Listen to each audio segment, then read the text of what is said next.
Hi everybody, in this video I'm going to be reacting to a video from CNBC Make It, living on $97,000 a year in Los Angeles, millennial money. So a lot of people react to these millennial money videos, but I particularly wanted to do this one because 97,000 a year in Los Angeles, that's pretty close to my situation because I live close to LA and I make around that much a year. So I want to see how this person spends their money living in Los Angeles. Let's go. Money is definitely something I was worried about when I quit my job, because the truth was that there wasn't a great business plan when we were starting Jubilee as a nonprofit. I was lucky that I had saved a good amount during my time as a consultant. So I had, at least some money saved that I knew that I could live off of.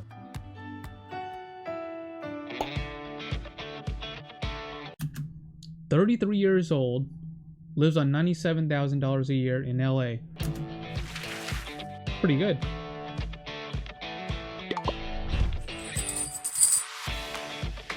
My name is Jason Wiley. I'm 33 years old. I make $97,000 a year and I live in Los Angeles, California. I am the founder and CEO of Jubilee Media. Jubilee Media is a digital media company that creates content and shows and now film and TV. And we hope that one day that Jubilee will become, the Disney for empathy. Hold up. Because Jubilee is pretty popular. The fact that he's the founder and he only makes $97,000 a year? That's actually, I thought he would make more than that. I thought the founder of Jubilee would make at least six figures, but I guess not. That's pretty weird. I'm surprised by that he doesn't make that much. I initially started by paying myself 30 grand. And the reason was because I wanted to make sure that it wasn't me taking money out of the business that would hurt the business. And I wanted to rather pay people more money, treat people well, and build something that we were really proud of. And then okay, I get it. So he's saying, oh, this is how much I pay myself. So he's doing it by choice. The fact that he doesn't make that much and doesn't pay himself that much, he's doing it by choice. It seems that he wants to pay his other employees very well. So that's why he doesn't make that much. So that makes more sense. And then as we've been growing and Jubilee has become more successful, we've ended up right now at $97,000. I'm really proud to be Korean American. I'm proud to be a child of immigrants. And now I'm incredibly proud to be an Asian American founder and CEO.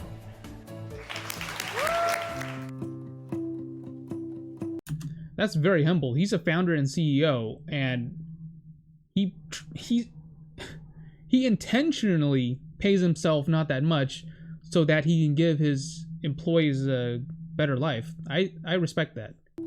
Growing up, I didn't see myself represented in the mainstream, not only in media, but also in business. Now that I'm starting to do some of these things, I hope that I can be just an encouragement to other people as well.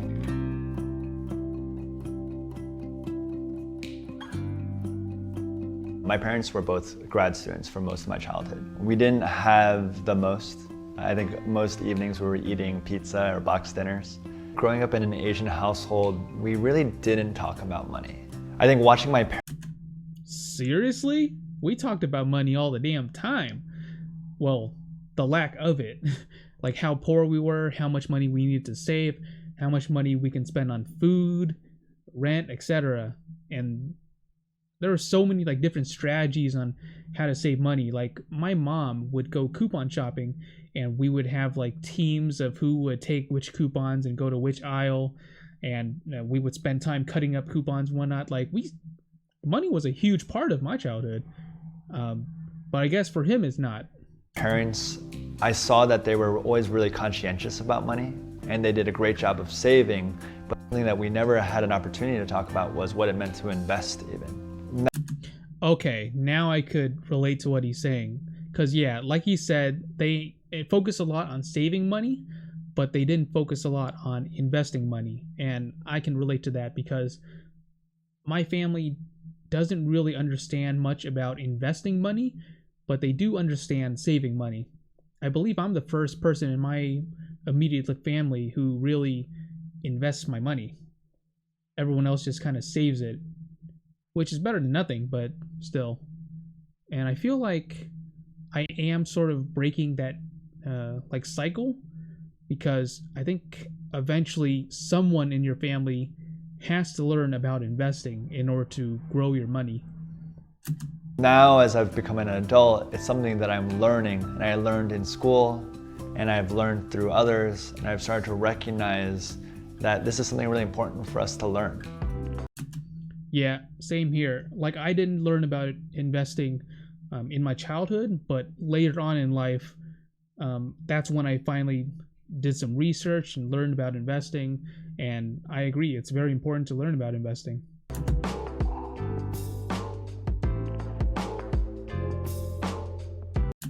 They live together in a one-bedroom apartment. Keep in mind, he is a founder and CEO, and he lives in a one-bedroom apartment. Welcome to Los Angeles, California, where a CEO lives in a one-bedroom apartment.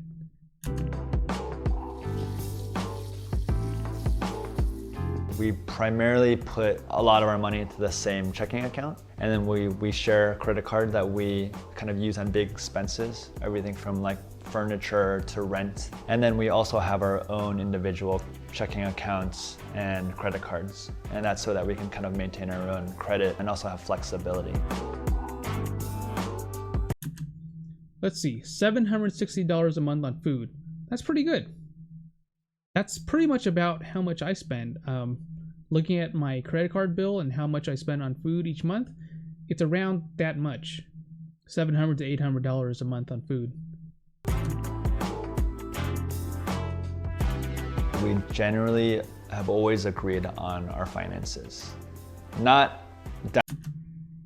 Considering that this guy is a CEO, the fact that his monthly budget is only like $5,000, that's pretty damn low for a CEO.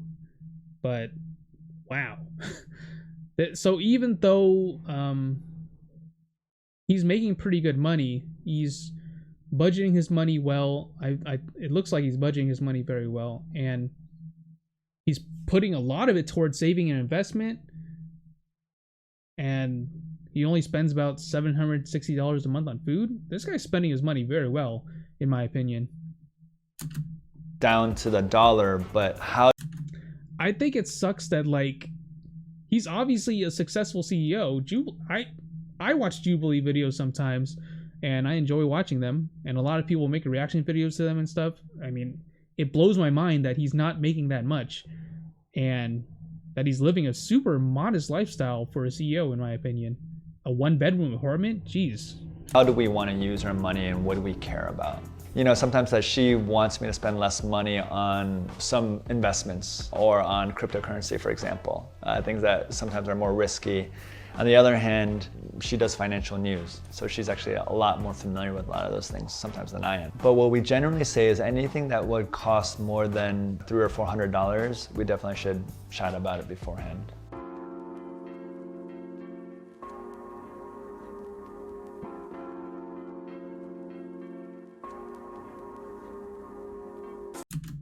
Wow, so he was making a six-figure salary, and he gave that up? Tough choice. I thought that is what it means to be successful, to be rich, would be to make over $100,000. I had spent my entire kind of high school and college career, my entire life, working towards that goal. And then slowly, I think, I realized that that's not necessarily what I wanted to do.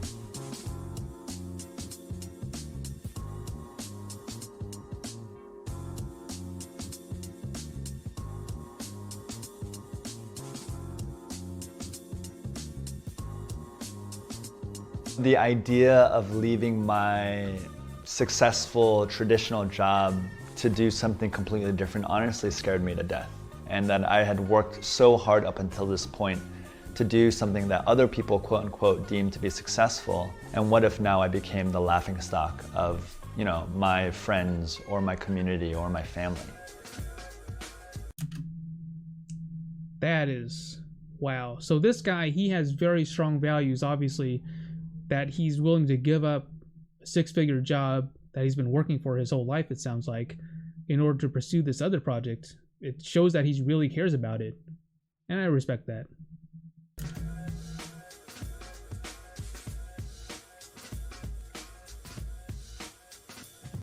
Wait, hold up. He lived rent-free, setting up bunk beds in a friend's spare bedroom for a while. That is awesome that his friend let him do that. I don't think I have any friends who would let me live with them rent-free. I have friends who will rent me a room in their house, but rent-free? That's nice. He should be very grateful for his friend who let him do that. That's awesome.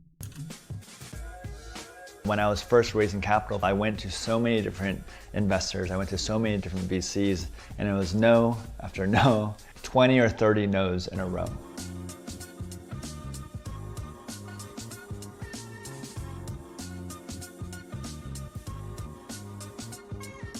You know, I'm really proud that we've built a really diverse company. And I think the reason why that was so important to me was because I knew what it felt like to be marginalized. I felt like I knew what it meant to feel like a minority. And I wanted to make sure that people who were talented and smart and driven had the opportunity, and that Jubilee was a place that people would be able to thrive. We were just looking at costing plus what makes sense for the first drop. Yeah.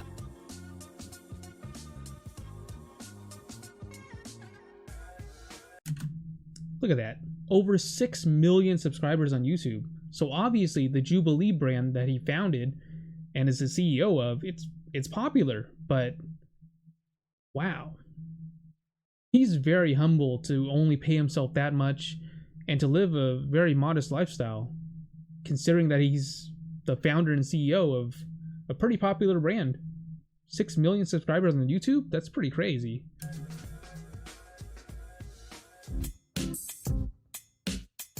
I think one thing that doesn't get discussed very often is that when you're a founder of a company, it's not just you who is really feeling that pressure and the burden, but also your spouse or your partner.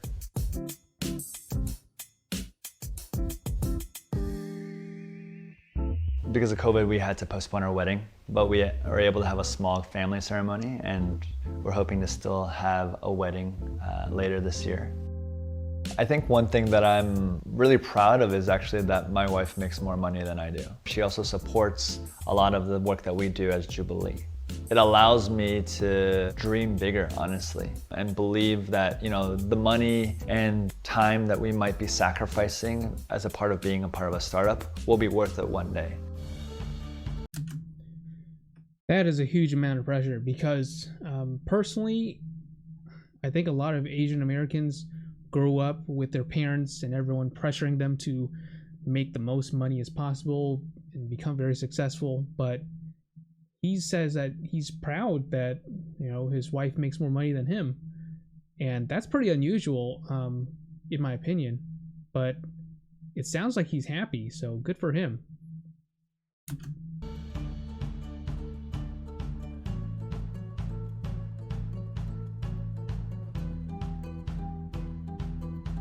We try to save or invest at least 30% of our income.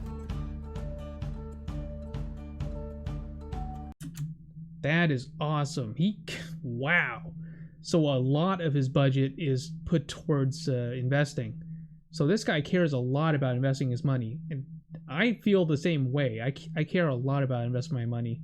So he says he allocates about $1,100 a month to equity, cryptocurrency, and angel investing? What the heck is angel investing? I already know what equity and cryptocurrency are. I've heard of those already, but angel investing? That is not something I'm familiar with.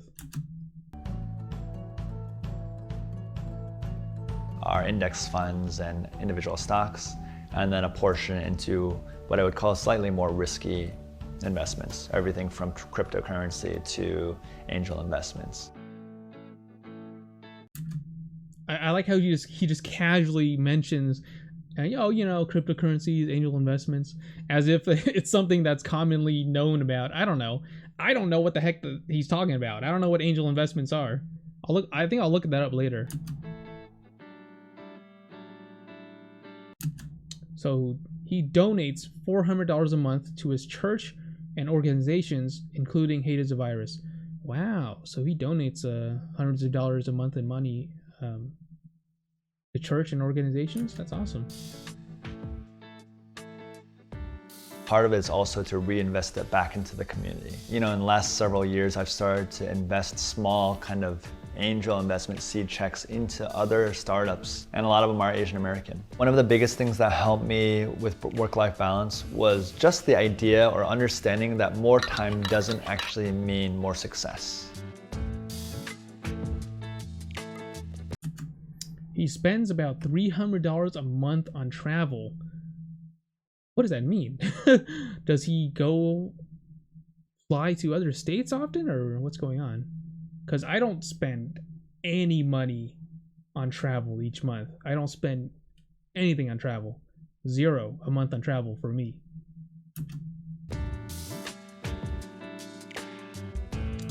When I'm outdoors or when I'm in the ocean, you're literally not able to be thinking about work. And that's one of the reasons why I think it's so refreshing for me to do some of those things. We're like starting to think about family, want to buy a house. What does that look like? Do we have the finances to do that? My biggest goal in life is not to amass as much money as possible, but also support others and help open up ways for us to do more good.